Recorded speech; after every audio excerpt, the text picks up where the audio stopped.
Hello and welcome back to Reset the Algorithm. As promised, today we're going to have a courageous conversation. Today, our guest is Omar Barghouti. He is one of the co-founders of the BDS movement. BDS stands for Boycott, Divest, and Sanction. Their movement has been focused on the Palestinian Liberation movement. This conversation will give you insight into how Omar thinks about boycotting, divesting, and sanctioning, and how it impacts the movement. We're now going to double click into this conversation with Omar. Let's get into it.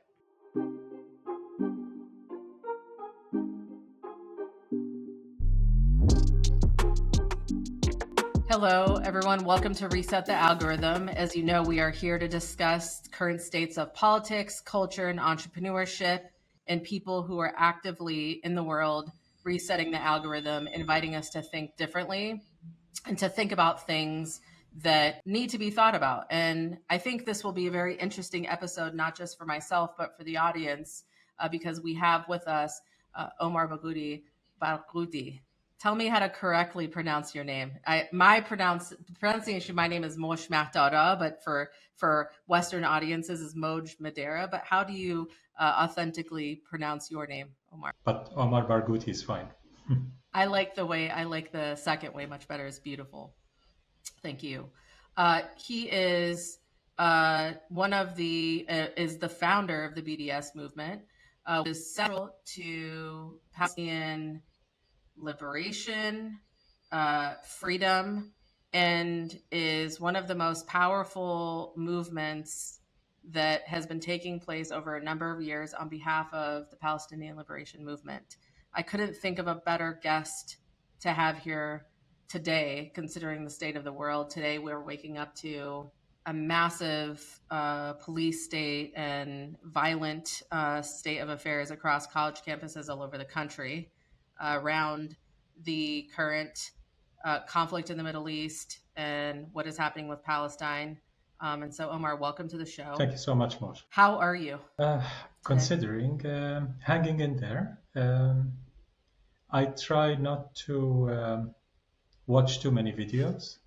I try not to read a lot of difficult stories so that I can continue my struggle, because my people need me to be strong and to continue what I'm doing. This is, you must have a lot of discipline to do that. I find myself lurking into the wee hours of the night. It's very challenging. If you do look, where do you consume where are you learning? Is it through social? Is it through traditional media? How do you keep yourself informed on what's happening? Part of the BDS movement is watching all kind of traditional media, social media. So we get reports and we get the news from across the world, basically, quite often real time.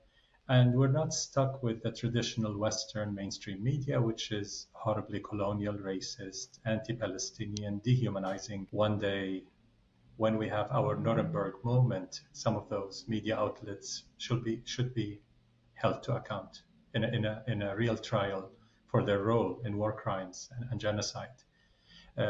So we get our media, but we still do read the traditional mainstream media just to see how they're reporting things, what they're reporting. So when a genocidal outlet like the New York Times, even the New York Times has to admit, let's say, protests are spreading across the US, there's a massive shift in public opinion, then you know it's really true, because even if they have to say it. But we get our news from people on the ground, activists as well, as many young people do actually today. So let's zoom out a moment around why it is that you are such an important person within this movement and in this moment. Tell us a little bit about your family, your origin story. I think it would be wonderful for everyone to meet you just as a human being before we get into the mechanics of BDS and how it functions. I don't know about the importance part, because in BDS it's very much a collective movement. We don't believe in those central, bigger than life figures. We believe in real collectiveness and doing things collectively. And that's part of the strength of the movement: accountability, sharing, democratic principles in decision-making, and so on. I come from a refugee family from both phases of the settler colonial takeover of Palestine. So part of my family comes from the 1948 Nakba, where refugees from the 1948 ethnic cleansing of the majority of indigenous Palestinians. Part of that family comes from Safad, which is in the north in the Galilee. Another part comes from a village near Ramallah called Der Ghassane. So my family has a very has deep roots in that village that go back hundreds of years, actually. So many generations have lived in that village. It's called Der Ghassane. I've studied engineering at Columbia, my bachelor's and my master's degrees in engineering, electrical.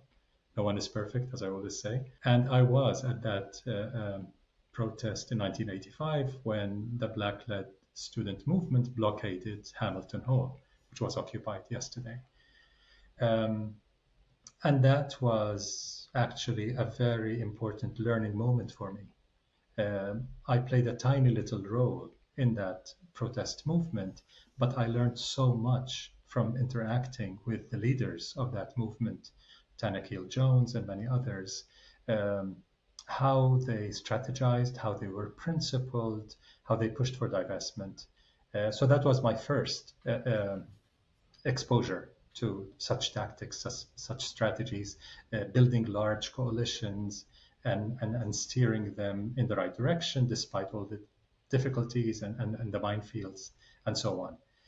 Otherwise, I was for quite some time a dance choreographer as a volunteer with Palestine's leading dance company. I choreographed there for 13 years or so, what I call contemporary Palestinian dance. So it's rooted in Palestinian dance, but it's contemporary, so it has many inspirations from many places. And I've studied philosophy, so that completes the trio, engineering, dance, philosophy. I'm still actually doing a PhD in philosophy at this moment. When you think about your upbringing, who from your family informed your reasoning and politics or philosophies today? Like, what were the stories that you were told? Well, I'm fortunate enough to have such an enriching family, such a caring family. So my father was one of the founders of the Palestinian Liberation Organization, the PLO, in 1964 when I was born, the year I was born.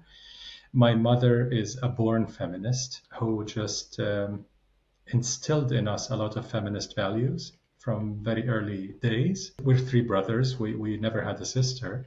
And she said, I just wish you had a sister so that I would show you what real feminism means. And I said, what would that mean? She said, that means full equality. You guys have to do the same chores, you have to take the same responsibilities, and you get the same respect. So gender should not matter. But to get there, in a patriarchal society, there's a lot that needs to be done. It's not enough to have it in a family. We need to change society. So in her own way, she instilled those values in me. And her mother, my grandmother, played a very important role in that, my value system, actually. Plus, I learned a lot from my readings, my interactions with other activists, with, as I said, the Columbia University anti-South African apartheid movement, and so on. Thank you for sharing that. It's really beautiful, and it resonates with me very deeply. So all of us who are active in the type of work have a moment that sparks something inside of you. It sounds like for you that was Columbia. What was that spark? What happened for you in those 3 weeks, even though you felt that you played a small part? As I said, I was an engineering student, and Columbia engineers are usually nerds. Lab to classes to homework, endless, and it's such a difficult school in engineering. But I participated in so many activities supporting this abolishing apartheid movement, basically calling for divestment.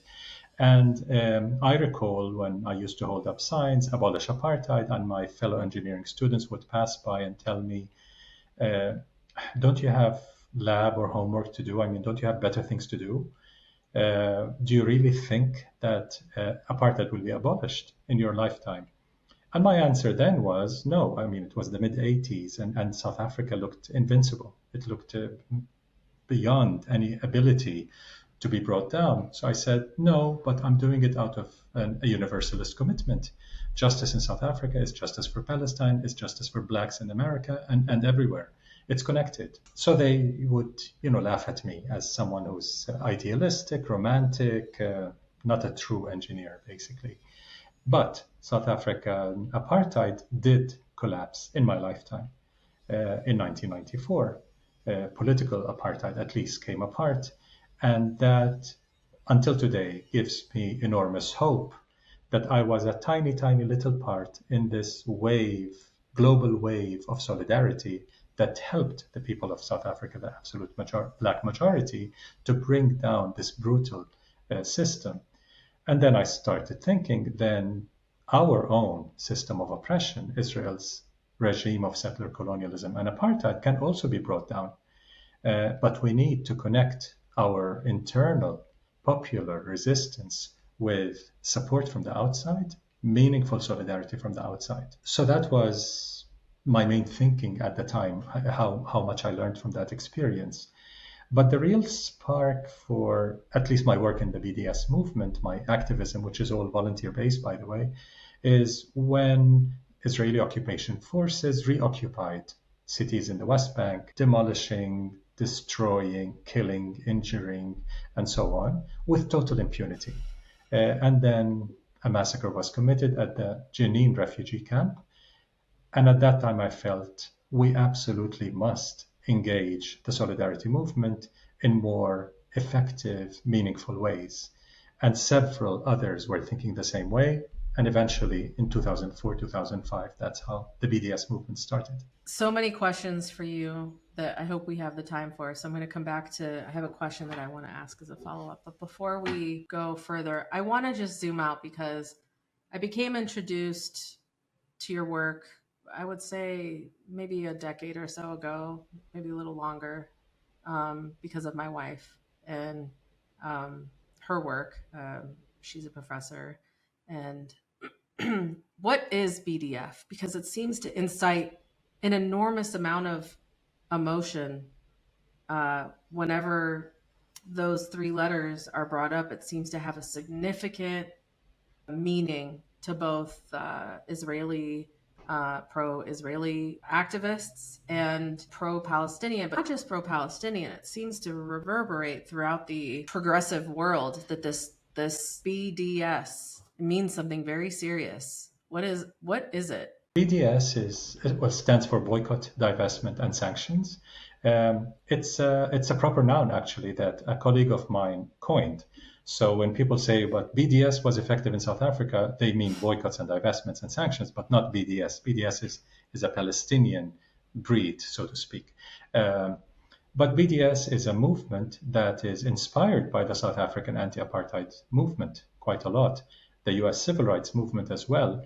But most importantly, it's rooted in a very long heritage of Palestinian popular resistance against British colonialism initially, and then Zionist settler colonialism. So boycotts have been used by Palestinians for a century against systems of oppression. It's not something that we've learned only from Martin Luther King or Gandhi or others. We've also had it in our culture of resistance and culture of struggle.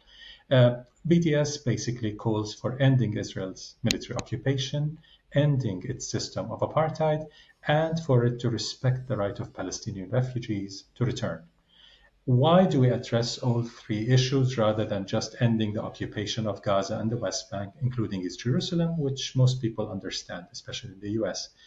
Because the Palestinian people are not just those in Gaza and the West Bank. Yes, we're facing a genocide against 2.3 million Palestinians in Gaza today, but together with the West Bank, Gaza and the West Bank, Palestinians there constitute a mere 38% of the Palestinian people. 12% are Palestinian citizens of present-day Israel, those who stood fast and refused to leave despite the massacres and the ethnic cleansing of 1948. They remained in their homeland. And 50% of Palestinians are in exile. So we call for the basic rights of all three: ending occupation, ending apartheid, and the right of refugees to return. To achieve that, our theory of change is that we have to couple internal resistance with external solidarity. And that solidarity means, first and foremost, cutting the links of complicity. We're not asking the world for charity, and I do not tire from repeating this. We're asking for meaningful solidarity, and before both, we're asking for ending complicity, state, corporate, institutional complicity. So student activists at UCLA or at Columbia or at Emory or any other university are not begging the university to give us a few bones or a few scholarships for those poor Palestinians in Gaza whose universities have been entirely bombed by Israel in a process called scholasticide, the killing of learning in Gaza, destruction of universities, schools, and so on. Of course, we would appreciate opportunities for our students and faculty and so on. But first and foremost, we need those universities to divest, to do no harm, because they're invested in companies that are enabling the system of occupation and apartheid. We want that to stop. They're profiting from our miseries, from the system of oppression. So this is what BDS is about, first and foremost, ending complicity, so that Palestinians can enjoy our basic rights under international law like everyone else. Joe, can you talk to us tactically about what that looks like? If, for example, the request is for Columbia to divest, how are they invested in Israel? Are they support? Like how, I don't think people fully understand the concept of divestment and what it means from a theoretical, energetic, overarching statement. I understand what you're saying, but I think people don't understand the impact of investment versus divestment. What does that tactically look like from a legislation or a decision-making perspective? There are two aspects of complicity in US universities, among others: academic relations with complicit Israeli institutions, on the one hand, and investments in companies that enable Israel's system of oppression. And both issues have to be addressed. So many faculty organizations in solidarity with Palestine are working on ending joint research, joint programs with Israeli universities because of their complicity. Israeli universities are a pillar of the system of oppression, as a recently published book by Israeli anthropologist Maya Wind has very meticulously documented. They're not simply playing a role, they're not complicit, they're a pillar, a foundational pillar in Israel's regime of settler colonial apartheid. So we're calling for academic boycott, targeting those institutions, and it never targets individuals, by the way. Unlike the South African anti-apartheid boycotts, which targeted individuals as well as institutions, the Palestinian BDS movement targets institutions only. We don't call for boycotting academics or artists. We call for boycotting academic institutions, cultural institutions, because of their complicity, not identity, basically. So let's take Columbia, for example. Columbia is invested in many companies that do business in Israel's apartheid system, in the settlements, in the occupied territories, in all sorts of war crimes and crimes against humanity, because apartheid is a crime against humanity and settlements are a war crime. It also has a program with Tel Aviv.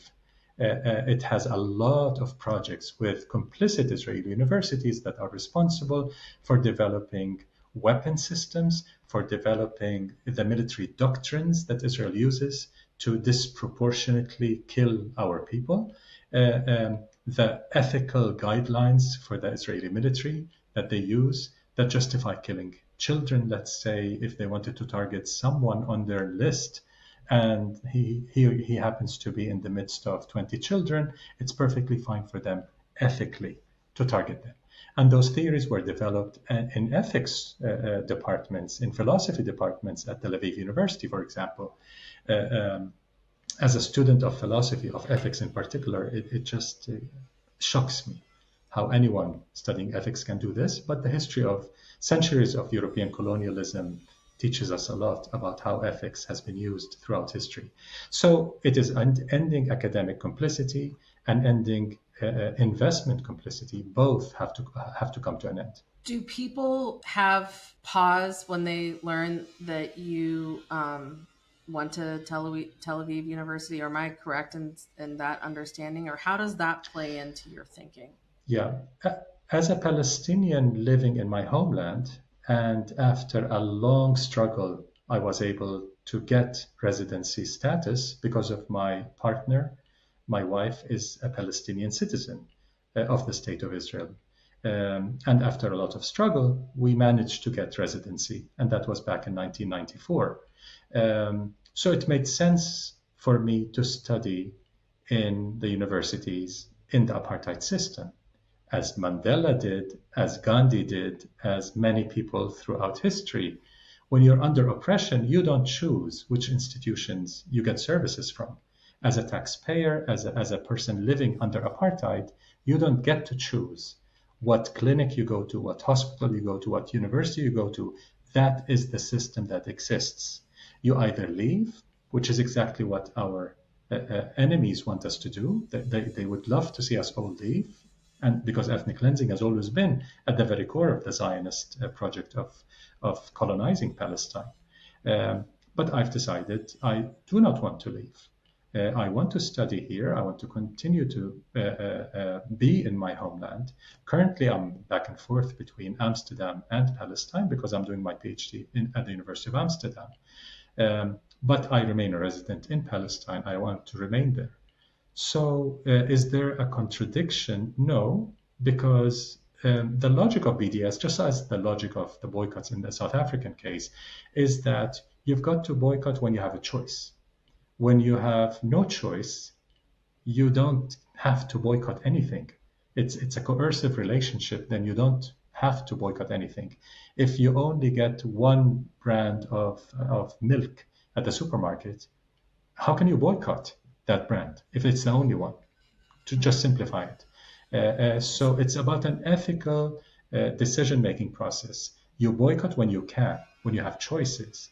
When you have choices like in the United States, you don't have to buy Israeli products. You don't have to engage with Israeli universities. You have a lot of choices. Where do we go from here? I wanted to ask as a follow-up, my experience is that no one can seem to agree on a history, events. I've never seen anything in my life that has such a passionately contested history, facts, where it's almost like people look at the same videos and they see two totally different things with a lot of conviction. The facts that I say there's an occupation, people are offended. I talk about what I've learned about the systems of apartheid. People are extremely triggered. I've been repeatedly asked to not ask those questions or think about those questions. Not an expert on any of these issues, but I'm a human being that wants to understand, maybe selfishly for the region, which I am a part of, and my family and ancestors are a part of, and we are all tied together. I believe that all of our struggle is interconnected. And I want to understand, why is Israel Palestine such a contested history? Why can no one agree? Well, that's the nature of the beast of settler colonialism. If you walk around Manhattan or Oklahoma, indigenous people in the US will see it as territory, ancestral territory that was lost to settler colonialism, European settler colonialism. But most white Americans will see it as Manhattan and Oklahoma, real estate in Manhattan, less precious real estate in Oklahoma probably, but its value of the land and so on. Israel as a settler colony, as a Zionist settler colony in Palestine is unique because of the enormous influence that anti-Palestinian lobbies have in the US. And those lobbies are not just in Congress, in universities, in the music industry, in Hollywood, and everywhere.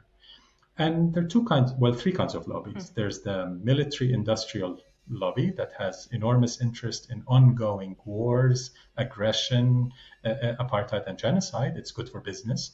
They keep selling weapons, American weapons companies. That is a huge lobby. There's the Jewish Zionist lobby, and there's the Christian Zionist lobby, which is often not talked about, which can be even more fanatic in some cases in totally supporting Israel with no questions asked whatsoever. Put them together and their influence in Hollywood and the music industry and academia and so on, and you get a level of censorship that does not exist on any other issue. So what you say, okay, you're saying it's apartheid. Some anti-Palestinian person would say, oh, but it's not, because Palestinians go to Israeli universities, Palestinian citizens of Israel go to universities, and so on. But their opinion does not matter. Neither does my opinion, for that matter. That's why we do have kind of a universal system called the United Nations. I know most Americans don't know what that is, and it's important to learn that there is something called international law that Americans don't care about for the most part. They should. And there's the United Nations. Unfortunately, it's headquartered in the US. It shouldn't be, in my view. But very few Americans care about that. The United Nations experts, human rights experts, scholars, human rights organizations, and so on have come out and said Israel has been an apartheid system since its creation in 1948. The UN Special Rapporteur for Human Rights in the Occupied Territory just published a report that she submitted to the UN on the genocide, and she contextualized it in decades of settler colonialism and apartheid. Amnesty International, Human Rights Watch, Israel's largest human rights organization, B'Tselem, has reached the same conclusion. Israel is practicing apartheid, a form of Jewish supremacy, as they called it, from the river to the sea, from the Jordan River to the Mediterranean Sea. It's a one system of Jewish supremacy. That was the title of B'Tselem's report.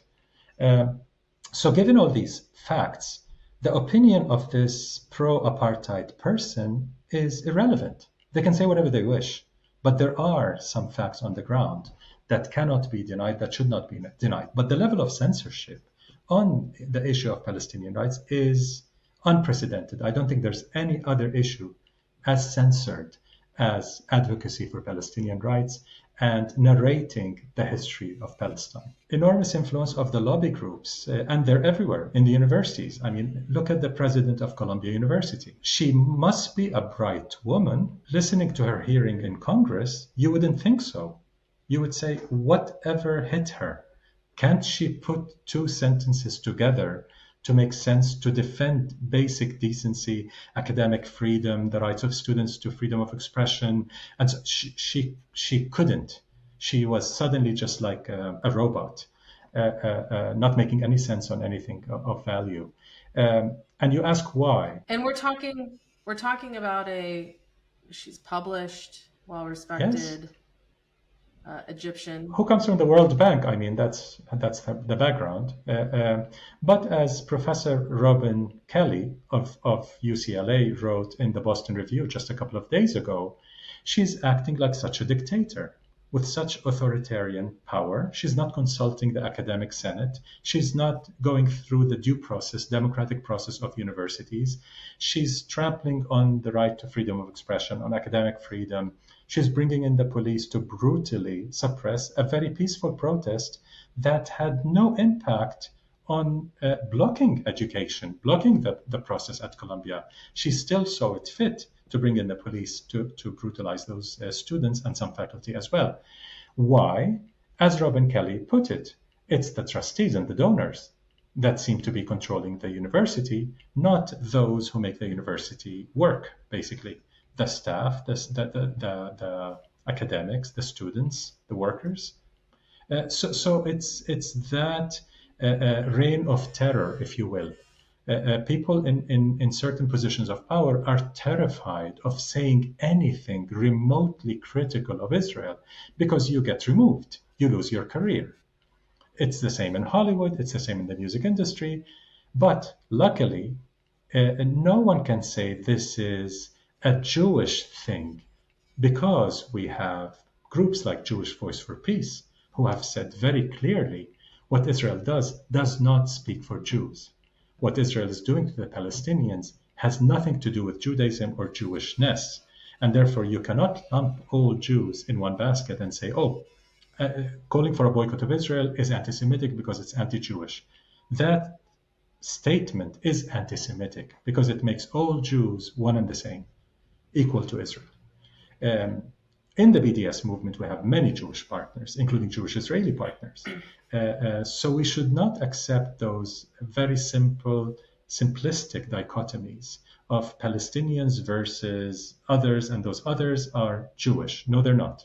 It's a system of oppression that we're fighting, and we couldn't care less about its identity. Jewish, Christian, Muslim, atheist, Hindu, or whatever it might be, as long as it's oppressing us, we'll continue to resist it. There's a lot of counter arguments and thoughts and discussions to what you're sharing today. Jewish Voices for Peace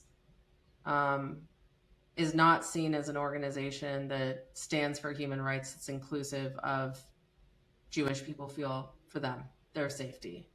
Many people feel like they've aligned with messaging from Hamas or Islamic Republic. Do you feel like the pro-Palestinian movement was one thing and has been, like, where does the Islamic Republic and their proxies fit into your thinking on all of this? And how should, for someone like me that is well versed on that regime and what Iranians would call that occupation of the Islamic Republic of Iran, how does one take in these realities of how you are describing and experiencing history and what you are sharing as fact, as from your perspective and your family and your people, to when I discuss these things with Israeli, Jewish, Zionist, and sometimes not even Zionist, just Jewish people. They have a lot to say about intifadas, 1,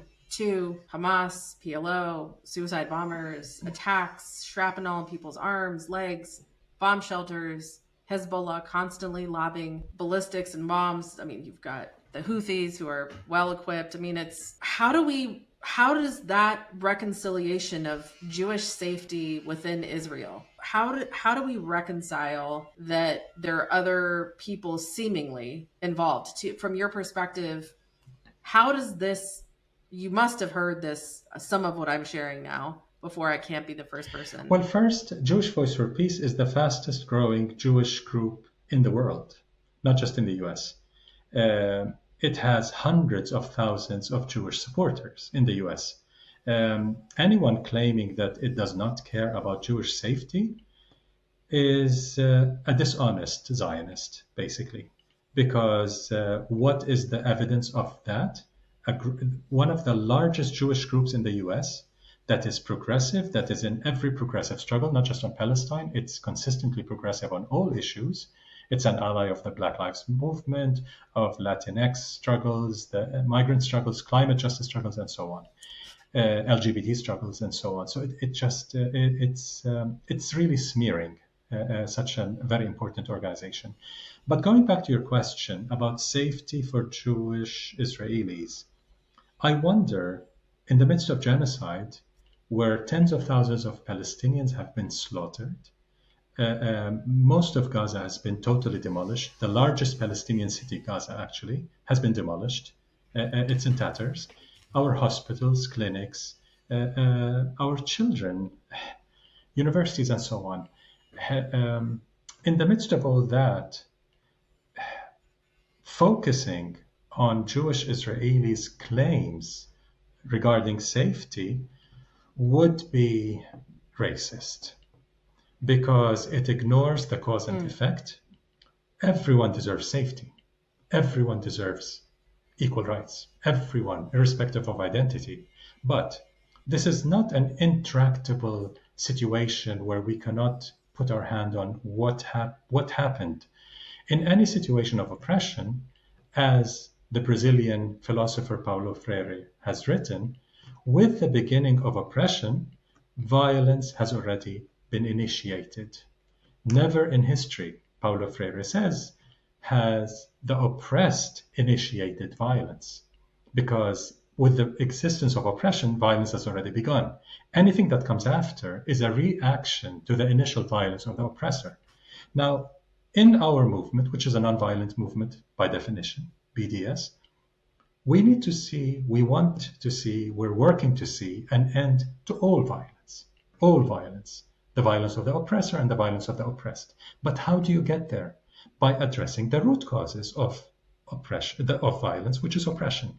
By ending oppression, you end the root causes. So some people like to superimpose on Palestine the European history of anti-Semitism and the pogroms and the Holocaust and so on.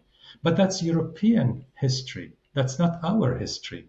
In our region, the entire region, not just the Arab world, in Iran, in Turkey, in our region, we don't have that history of bloody persecution of Jewish communities. Jewish communities in Palestine are as indigenous as anyone in Palestine. They're part of the Palestinian people. They've always been. My grandmother in Safad always spoke about her neighbor, her best friend then, when she was a kid, who was a Jewish girl. And they used to play together. Their identity never mattered. They're both Palestinian living in this land. So, I mean, that's the history we grew up with. It's not like it's impossible to coexist. Yes, it is possible. We coexisted for centuries before oppression, and we can coexist for centuries after ending oppression. So let's not make it so intractable that it's like an inherent tribal thing that those two tribes hate each other and they will never go. No, it's not. It's not. It's not like that. It's really a bit simpler than that. This discussion is so challenging for me because I feel like I'm having an alternative reality of conversation with other people. And many people share and have shared this perspective. Where I'm just challenged is I don't see a world in where Zionism and Jewish people is going to go away. Zionism is an ideology. Of course, it can go away. It can be defeated. Many racist colonial ideologies have been defeated in history. But Jewish people, how is that related? Right now, we live in a world, I think, both people, both groups, and all groups. I would argue to say Black people, gay, queer people, Iranian people, everyone feels a heightened level of unsafety, which is the irony is that we are all safe. None of us are currently a hostage in Gaza or a child or a woman in Gaza or in the West Bank, right? We are physically safe, but we are mentally and spiritually experiencing, as you've described, a live stream, genocide, collective punishment, massacre, war, what do I call it? War, genocide, collective punishment, massacre, right? This is, even the choice of words is highly controversial. I've had to call 15 lawyers at the UN. What is the word? What is the right term? What do you do when two groups cannot even get close to the same page here? One group wants a one state, one group wants two states, or not even a two state. At this point, many groups within Israel are saying a two-state solution is nowhere on the table. People like myself are yearning immediately for a ceasefire, for the end of the crisis, of just the killing to stop. The killing to stop. Where do we go from here? Because by design, the Palestinian movement doesn't have a leader, right? There's no spokesperson for the ask, other than, I guess, for modern day purposes, Hamas. Is Hamas the spokesperson in your mind for the Palestinian Liberation No, but movement? let's go back to your main point, which is one state versus two states. What do people want, and how can we reconcile those desires, and so on? Again, it's about justice. It's about freedom. It's about equal rights. That we should agree on. And those who don't agree, because they're privileged colonists, they need to lose their colonial privileges. No colonial power has ever given up power just voluntarily. Yeah, you've convinced me you deserve equal rights. Okay, I'll give up my colonial privileges. We will no longer have a master-slave relationship. We'll be equals. It never happened in history. I mean, that's... But we live in a world where I currently live in Mexico. I'm in California, which is technically colonized Mexico. My wife worked on a documentary about Black Wall Street, right, in Oklahoma. We're not giving those buildings and those lands back to the Black families, even though they have asked and have, even in some cases, sued. We have not done that. We have not given land back to Native Americans. Iran has not given land back to the Kurdish people. We have a lot of examples here. And what people call this is war and winning and losing, and that's just how it is. It's you take a snapshot of reality and you judge that this is it. No, that's a snapshot of the reality now.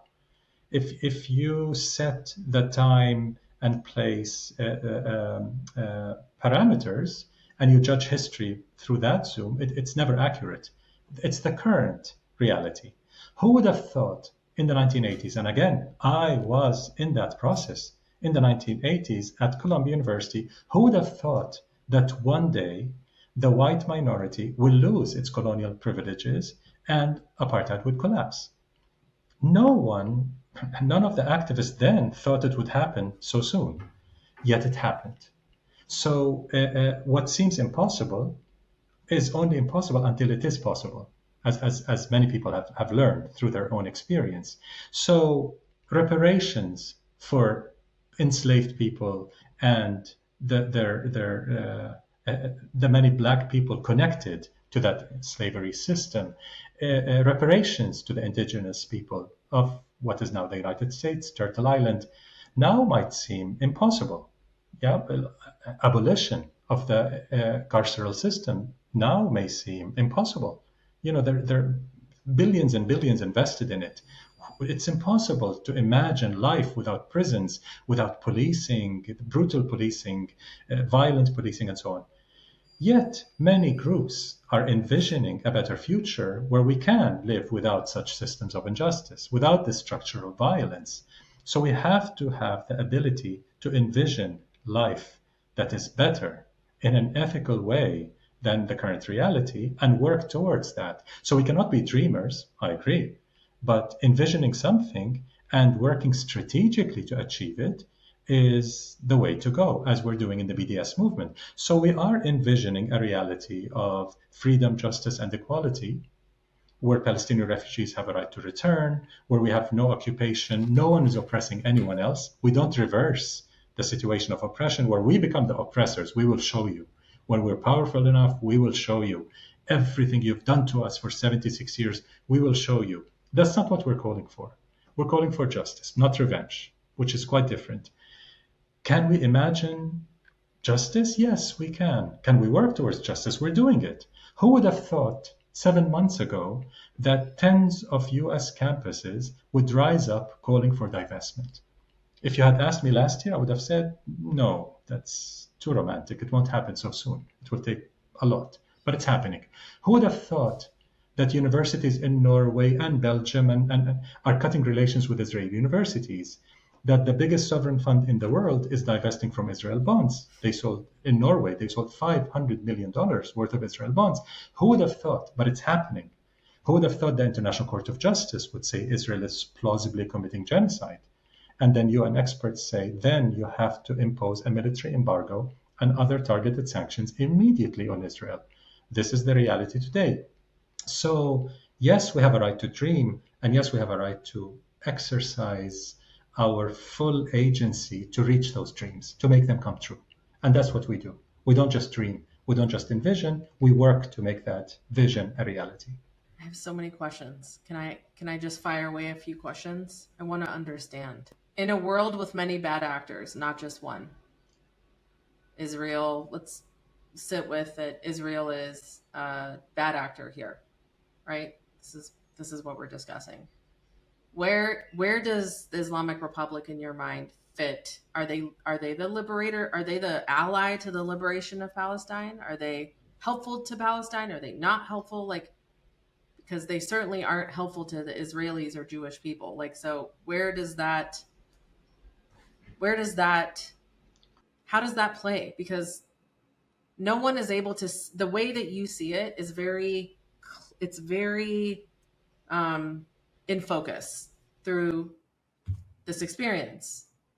How do we reconcile these other players? Well, again, I would object to putting Jewish people with Israel as if they're one and the same, because one is not the other. And actually saying otherwise is really problematic. In the BDS movement, yeah. I don't say it, right? I don't say it. What I am told by whether I'm visiting friends' homes or synagogues, I'm like you. I pride myself on having a very diverse group of people. I don't agree with all of them. We have very different politics, but because of the nature of how I like to learn, I'm attracted generally to people that think very differently than me. I think that's where the learning happens. My Jewish friends are saying they're feeling unsafe. That even if they are not politically Zionists, right? I'm saying unsafe. My children are unsafe. I'm afraid to wear the Star of David. I'm feeling, unsafe and triggered. Just like my Muslim friends and Arab friends are feeling very triggered, very unsafe. Iranians are out of their minds with, that's a whole nother problem and a whole nother podcast where Iranians feel right now. But where does, with someone who's sending in 300 ballistics and saying what the supreme leader says about his proxies, the end of Zionism, the end of Israel, celebrating the chaos on the streets, there are within these protests people holding signs from the Houthis and Hezbollah. I mean, I myself have seen the Hezbollah Islamic Republic flags at some of these events that are mostly peaceful, but I am seeing them. And so where Iran seems to be involved in all of this, in your mind, are they just not a part of the conversation or not worth the focus? My friends who are very committed to the pro-Palestinian movement are offended when I even ask this question, like, it's a distraction, it's irrelevant. It shouldn't even be. It is not the issue, especially for us in the BDS movement. It is not an issue we deal with at all. We're a nonviolent movement working to end complicity in Israel's system of oppression. So it is simpler than taking on the entire world and analyzing where does China fit in, where does Russia fit in, where does Iran fit in. Of course, it's important, but it's not up to us in the movement. It's not our work, because right now we have a huge thing at hand, which is ending complicity in Israel's genocide, to stop the genocide. That's the immediate thing. And the genocide is not just the bombing, it's the starvation of our people. This is the issue. 2.3 million people are being starved to death, as UN experts have said, as the WHO has said. And that needs to stop immediately. And that's not an Israeli genocide. It's a US-Israeli genocide. It is armed, it is funded, it is shielded from accountability by the US government, by US institutions, by US corporations that are sending the weapons, the technologies, the artificial intelligence-enabled systems to enable this genocide. So that's what we're focused on. We're not analyzing the world for the sake of analyzing. We want to achieve freedom, justice, and equality. And in the US, there's a lot to be done to end complicity. So that's what we're focused on. We can't distract ourselves and spread ourselves too thin discussing everything and all things, because otherwise we can't achieve anything. And so when people say, well, we need this dome or this military equipment because of the Islamic Republic, the answer is... Cause and effect. A settler colony killing the indigenous population and claiming a right to self-defense is outrageous. In international law, it is outrageous. In the UN Charter, an occupying force has no claim to self-defense against people it occupies. And that is the UN Charter, as UN experts have said, at the ICJ as well. The South African delegation, the lawyers made that very, very clear. And this is what the ICJ had decided in 2004, in fact. An occupying power has no claim to self-defense under the UN Charter against the population under its occupation. So, cause and effect. End oppression. You don't need domes. You don't need missiles. You don't need anything. You need to end the oppressive system. That's the beginning of justice. Otherwise, you build a defense system, the other build an ability to breach that defense, and so on and so forth. And it's endless. But then we're not addressing the root causes. The root cause is oppression, is settler colonialism, is apartheid. BDS has a very clear, has been very clear that civilians and civilian violence is... That's what international law says. So by adhering to international law, we can't cherry pick. International law says people under foreign occupation and colonization have a right to resist by all means, including armed resistance. That's what international law says. But it also says it is prohibited to target civilians. So as a movement that is anchored in the Universal Declaration of Human Rights, anchored in international law, that's what we adhere to in full. You said something that really has stuck with me, which was where you choose to start history on this really tells you a lot about your it challenges me to ask you about the 7th. I want to say, what do we say to the families of these hostages? Your questions are incredibly, not even your questions, your statements are incredibly thought-provoking, because many people will say, well, there was a ceasefire on the 6th. I've seen, I don't know, a couple thousand videos. There was a ceasefire. Yeah, on like the in a 6th. master-slave relationship, the master did not beat up the slave on the 6th. The relationship had existed for decades. What does that say? Isn't slavery violence?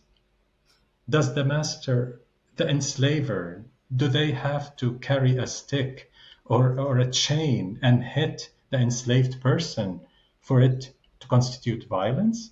Isn't the system of enslavement, the system of oppression itself, violence? Besieging a people for 17 years, and the Palestinians in Gaza are predominantly refugees, ethnically cleansed by Zionist gangs and the Israeli army later in 1948. They mostly come from areas that are considered today present-day Israel. They have a right of return. So that would be part of the justice. They have a right to return home, basically. Enslaving people, incarcerating them, the world's biggest camp, death camp, not just concentration camp, as many theorists have referred to it. It's a death camp today. It's the biggest graveyard on earth, as the UN Secretary General said. That is the issue. This is the initial violence. It is not the reaction. But again, I am not saying that we want the reaction to continue. We want, armed resistance to continue. We want all oppression to stop, and therefore all violence to stop. That is what we in the BDS movement believe in. But you're absolutely right about that issue, that when people talk about, they set the timeline when the oppressed hurt. That is unethical, because what about the system of oppression that existed before that moment? We're not passing judgment whether that hurt is okay or not, whether it's justified or not, morally, legally. That's another discussion. But you cannot start the timeline from the moment the oppressed hurt. It's unethical. So I won't, and I don't. I now really do think about this through the collective history. And I think that's very challenging for a lot of people to do, but I think they are trying. I know that many people now acknowledge, okay, there is an occupation. Apartheid seems to be something people still struggle with fundamentally outside of the West Bank. And, in Gaza, they'll say it's not an occupation, it's a blockade. What you see people on the streets of Israel, led by groups like Standing Together, demanding an end to the occupation and an end to this government and an end to, they want an election, they want a ceasefire, they want aid. What do you tell, if I've met many of the families of hostage families, that their families are currently in Gaza right now. What would you tell those families? Sure. I would tell them Palestinians wanted an exchange of prisoners, of abducted people on both sides from the very beginning. I think the absolute majority of Palestinians. There are thousands of Palestinian hostages in Israeli dungeons that no one talks about in the West. Why is that? It's the same dehumanization. It's the same colonial mindset that sees the white colonial settler as a full human that has full worth, and the indigenous oppressed as a lesser human, or in my work I call a relative human in a relative sense, and therefore does not deserve the full set of rights. Because, we people of color are not really human. We're partially human. So when thousands and thousands of Palestinian political prisoners are tortured like never before in the last 7 months, some people had many amputations, as Israeli doctors have admitted in the Israeli media, because of the torture, because of the humiliating incarceration conditions, this horrific violence against them. We need to end that as well. So no civilian abductee, hostage, prisoner should remain. Yes, Now, with soldiers, with military forces, that's a different story that can be discussed. According to international law, there's a distinction between the two. But we want to see an end to all hostage taking, to all abduction on both sides. And to do that, we've got to reach a ceasefire, as you said, an end to the starvation, an end to this totally brutal genocide against 2.3 million people. So when you foreground 100 plus Jewish Israeli abductees / hostages, depending whether they're civilian or military, or prisoners, as the issue, and 2.3 million Palestinians starving, being bombed, being deprived of everything by Israeli forces as non-existent in the equation, that's a big problem. That is what I call a colonial mindset that simply does not see us as human. Do you notice a change on the streets of Israel? Yes, fascism on the rise. Of course, as all my Israeli friends say. Some of our BDS activists, Jewish Israeli BDS activists, have said, we've never seen Israeli society as fascist as it is today.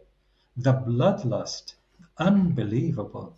We've never seen this level of even censorship, repression against even Jewish Israeli dissenters. They're few, they're not that many, but the repression against them is horrific. We've never seen that. I mean, we've always joked that Israel has always been an apartheid for Palestinians and a democracy for Jews. It is no longer such a democracy for Jews either if you're a dissenting Jewish Israeli. Then you get the royal treatment from the authorities, not like Palestinians, of course, but even that margin of democratic rights for Jewish Israeli settler colonists is disappearing very fast. So we are facing an extremely, extremely dangerous situation with the rise of fascism, with absolute majorities in Israel thinking that they have complete impunity, no matter what they do. Just because Biden and Blinken and the US government and Congress are with us, then we can face the whole world. We don't care about the ICJ, about the International Criminal Court, about sanctions, about military embargoes. We don't care about anything as long as Biden is with us. This is the mentality among the majority of Israelis today. So we can kill Palestinians on TV. We can live stream the genocide and we can get away with it. And for the last almost 7 months, they have got away with it. But that's a snapshot. Now you're getting away with it. Just you wait. Just you wait. Justice can prevail and justice will prevail. We in the BDS movement are doing our work to build people power to affect policy change. Today in the US, clearly the solidarity movement has built a lot of power to challenge the powers that be. Do you directly speak to international governments about your request and the voice? Do you meet with policymakers from the United States and Europe and Arab states? Do you meet with decision makers, and are they Our listening partners to you? do, yes, in every country. I mean, BDS partners, because we have the BDS network, it's massive. Trade unions, farmers unions, women's groups, climate justice groups, LGBT groups, and so on. Tens of millions of people are involved in BDS globally. So many partners in many countries, I would say, are in touch with their policymakers, elected officials, pressuring them from the city council level to the national level. That's how, in some countries, for example, companies that are on the BDS list have been excluded from major tenders worth billions and billions of dollars. How do you think we've achieved that? Because we have enough of a constituency in that city to go to city council and tell them, this company, here's the research, this company is involved in war crimes, in settlements, and that's a war crime under international law. It should be excluded from this tender, $1 billion project, whatever, a civil works project in this city, in the UK, or in Sweden, or in Norway, or in Belgium, or anywhere else. And then those politicians see when you have a petition signed by 50,000 people in a city, they take you seriously, and they exclude the company. Military embargo is growing like never before. The Canadian Parliament voted for a military embargo of Israel. The Deputy Prime Minister of Belgium has endorsed military embargo, as did the Deputy Prime Minister of Spain. It's really spreading. the call for military embargo, which we've been calling for a long time, is finally mainstreaming. So that happens through exactly what you've said, that interaction with policymakers, but not just convincing them, not just presenting the ethical and legal argument. In BDS, we don't believe the ethical and legal argument are sufficient. They're necessary, but they're not sufficient. The third, absolutely necessary ingredient is power, people power. Without people power, without grassroots power, no politician will listen to you unless this politician is so principled, someone like Cory Bush, for example, or Ilhan Omar. Yes, they will listen to us because they're ethically principled and they're progressive. But the absolute majority will not listen unless you have enough power. The comment that's constantly given around this issue is, why is Palestine the holy grail of the progressive movement? Why is it above Sudan, Iran, Afghanistan, Congo, Syria? I even have this gripe. I don't understand it. I'm like, why is this one issue the most holy grail issue that you will lose friends, you will lose colleagues, you will lose relationships and families? I have never seen anything in my life as polarizing as this issue. I've seen people get along over Trump or Bibi or even Khamenei. I mean, I've seen people get along through very tense political differences, but not this one. Just like South Africa was in the 1980s. This one. In the 1980s, when I went to school at Columbia, South Africa was it. It was the defining issue. If you stand for apartheid, you're not progressive. You can't claim to be progressive. You could be progressive on everything else. But if you don't stand for abolishing apartheid, for divesting from apartheid, you're not progressive. It was the issue of the moment. Again, it goes back to the 5 centuries of European and Euro-American colonialism, and settler colonialism is part of that.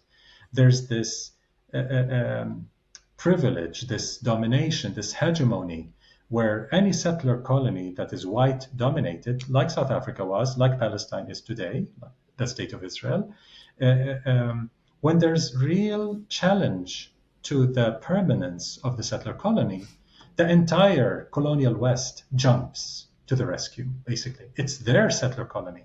They're proud settler colony. We can't allow settler colonialism to end in that part of the world. It serves our interests to have our own settler colony in the Middle East. And that's why it's the defining issue of the moment. This conversation is going to make people have a meltdown. They're like, it's not mostly white in Israel. These people are indigenous to this region. You know, it's Ashkenazi Jews were cleansed, right? They were cleansed out of Israel into Europe and then refugees and brought back. But that the majority of Israel is the Sephardic, Mizrahi, Middle Eastern Jewish people. This has been the hardcore message to the world, I think, over the past few months, that if you can't have sympathy or empathy for Ashkenazi Jewish people, understand that there's a diversity within the ethnicity of Jewish people. Zionism, Israeli. This is contrary to what you're sharing right now, that it is primarily. Does it matter what color it is? It's not about the color of the settler. It's the system, the color of the system. The color of the system is a European settler colonial system. Earlier Zionist leaders were very honest, unlike today's Zionist leaders. They said, our colonial project in Palestine. So many texts written. Ze'ev Jabotinsky, one of the foremost Zionist leaders in the 20s, openly said about the colonial project. Yosef Weitz and many, many other Zionist leaders, they were extremely honest about this whole thing, that this is a colonial project. We have to get rid of those natives. And as Jabotinsky said, you know what? Natives are not idiots. They will resist settlers coming to take over their land, like all natives. And there are 2 ways. Either we keep trying through violent means to destroy them, or we have to build despair in their heads. We have to colonize their heads with despair, which he called the Iron Wall. And that has always been part of Zionist settler colonialism in Palestine, colonizing Palestinian minds with despair. It's impossible to win. So it's not about Jewish people being part of that region. Of course they are. I said that an hour ago. I said the Palestinian people, the indigenous people of Palestine, have always included Jews. This is not an issue that is to be debated. They've existed in that region, in Egypt, in Yemen, in Iran, in Iraq, the most important place where Jewish communities existed for a very, very long time. So that is not the question. So when they say they were expelled, like I've been told that Iran did not and had coexistence, but I've been told numerous times Iraq, throughout Morocco, expelled, cleansed, killed. There were expulsions, of course, but the Zionist movement in Iraq played a very important role in the expulsions, inducing the expulsions with fake operations, and that's very well documented by Israeli historians. What Israeli agents did in Iraq, blowing up a synagogue to say it's those Arabs are killing the Jews, so you have to come to Israel. And this is known. But of course there were expulsions by the Egyptian authorities, by the Iraqi authorities, of course there were expulsions. And when some people say, well, then forget about your refugees' rights, especially the right of return, because hundreds of thousands of Arab Jews have a right to return to Arab countries as well. And I say, what two wrongs don't make a right. All refugees have a right to return. So Egyptian refugees, Jewish refugees from Egypt have a right to return to Egypt and to reparations, not just to return, have a right to regain their properties that was confiscated from them. Similarly to Iraqi Jews and Moroccan Jews and Tunisian Jews and so on. So when we talk about human rights as a human rights movement, we have to be ethically consistent. Otherwise, we can't call ourselves human rights defenders. We have to be morally consistent. And to be consistent, we say justice for everyone, freedom for everyone, equality for everyone, no ifs or buts, no exception to the rule. You can't exclude a certain group of people based on their ethnicity, religion, gender, whatever, and say, oh, but they don't deserve equal rights. That doesn't work. In a world where we cannot get people out of their corners in this moment, and I may meet people where they are try to bring to the middle person. If our liberation as a world is interconnected, studied caste systems, oppression, colonization, we've talked, there's a lot going on in the world that's not working. How do we reconcile this Middle East right now that has multiple bad actors that are invested in this Israeli-Palestinian conflict? The Arab states, Iranians, like, this problem could have been solved a long time ago, it seems like to me. I think a lot of groups around the table could have encouraged a deeper, more meaningful pressure to solve this. But with so many people benefiting, and now the Palestinian people are suffering. Every day that we do not meet people where they are, people are suffering. This isn't a hypothetical crisis. This is children. This is ungodly. This is unholy. This is an actual stain on humanity, what is happening. What do we do when we cannot get people out of their corners? Where can we meet? Because you cannot convince people the Islamic Republic is not a player. You cannot convince people that the Arab states cannot be more helpful. You cannot convince people that America is not fully supporting what is going on in Rafah in Gaza in this moment. And the Israeli government is not pulling off. What do we do in this moment to get people even to the room, much less a solution? What we have to do is everyone within their sphere of relative influence try to end complicity in wrongdoing in the systems of injustice. So a professor at UCLA or at Columbia, what can they do towards ending academic relations with complicit Israeli universities? How will that solve anything? Yes, it will. The cumulative effect of all these impacts here and there, ending complicity academically, artistically, militarily, ending a military embargo. Today, the majority of Americans are against sending arms shipments to Israel during this genocide. The majority. Who would have thought that was possible a few months ago? But now we have a majority in the Democratic Party. It's an absolute majority against arming Israel. Today, in the Senate, in Congress, you have so many voices calling for stop arming Israel. So we do have a chance of bringing this to an end by affecting policy change. But to do that, we need more people power. And that comes from power at institutions, power on the street, power at city council level, at every level, to build eventually power to change policy. That's what we need to do. Now, if you meant by your question, how do you bring the oppressor and the oppressed in the same room to talk? Talking is not the issue when you have a system of oppression. It's working together to end oppression. That is the only thing that is feasible, that is ethical, that is constructive. And that's why we do have, yes, a small group of Jewish Israelis in the BDS movement, but it's growing. And we have a huge group of Jewish Americans and Jewish Brits and Jewish people everywhere that support BDS and work within the BDS movement because they see our liberations are connected, as you absolutely said. Naomi Klein, in a Seder in New York, just a couple of Passover Seder, said the exodus for this Passover has to be our exodus from Zionism. Very, very, very articulate. She said Zionism has brought disaster to us Jews, and this is the time for an exodus from Zionism. Our liberation from Zionism is connected to Palestinian liberation from settler colonialism. And it's absolutely true. Are there any final words, any requests, anything that you would like to share with this audience? Just not to despair. A lot of people have a lot of grief, have a lot of anger.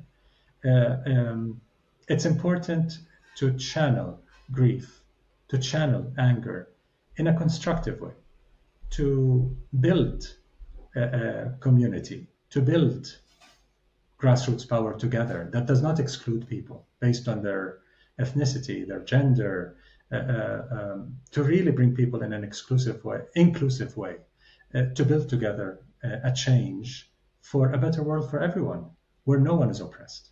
Omar, thank you so much. It's been an absolute privilege to talk to you. Thank you for sharing. Thank you for giving some context to some of your ideas and perspectives. I'll admit it's a lot to think about and challenging, but I will think about it and I will do more reading and I will share with my audience. If there's any readings, books, podcasts, articles that you could share with us, with our audience, what we love to do is when we release the episode, also link to those, whether books or literature or articles. But I think that people are interested in learning in this moment. And as I've mentioned a few times,